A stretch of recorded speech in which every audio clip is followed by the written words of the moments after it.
بسم اللہ الرحمن الرحیم۔ السلام علیکم ناظرین۔ ایک بوڑھے باپ نے اپنے بیٹے کو بلا کر ایک پرانی ہستہال گھڑی دی اور کہا، بیٹا، یہ گھڑی تمہارے پردادا کی ہے، اس کی عمر 200 سال ہو گئی۔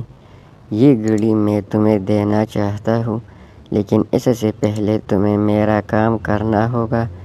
اسے لے کر گھڑیوں والی دکان پر جاؤ اور پوچھو وہ یہ گھڑی کتنے میں خریدیں گے۔ وہ لڑکا جب واپس لوٹا تو کہنے لگا، دکاندار گھڑی کی حالت دیکھتے ہوئے 5 درہم سے زیادہ قیمت دینے کو تیار نہیں۔ بوڑھے باپ نے کہا، اب اسے وہاں لے جا کر بیچو جہاں نوادرات فروخت ہوتے ہیں۔ وہ لڑکا جب وہاں سے واپس آیا تو بولا، وہ لوگ 5000 درہم دینے کو تیار ہیں۔ یہ سن کر وہ شخص بولا، اب اسے عجائب گھر لے جاؤ اور فروخت کرنے کا ارادہ ظاہر کرو۔ لڑکے نے واپس آ کر کہا، وہ لوگ اسے 50,000 درہم میں خریدنے کو تیار ہے۔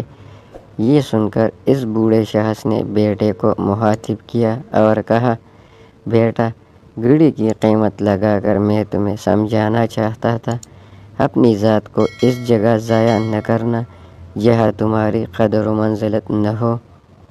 تمہاری اہمیت کا اندازہ وہی لگایا جائے گا جہاں پرکھنے کی سمجھ ہوگی۔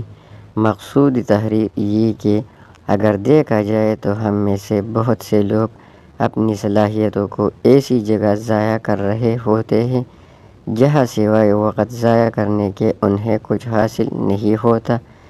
اپنی صلاحیتوں خوبیوں کو صحیح سمت استعمال کرو، ایسی جگہ خود کو مت تھکاؤ جہاں بدلے میں سوائے تھکاوٹ کے کچھ حاصل نہ ہو۔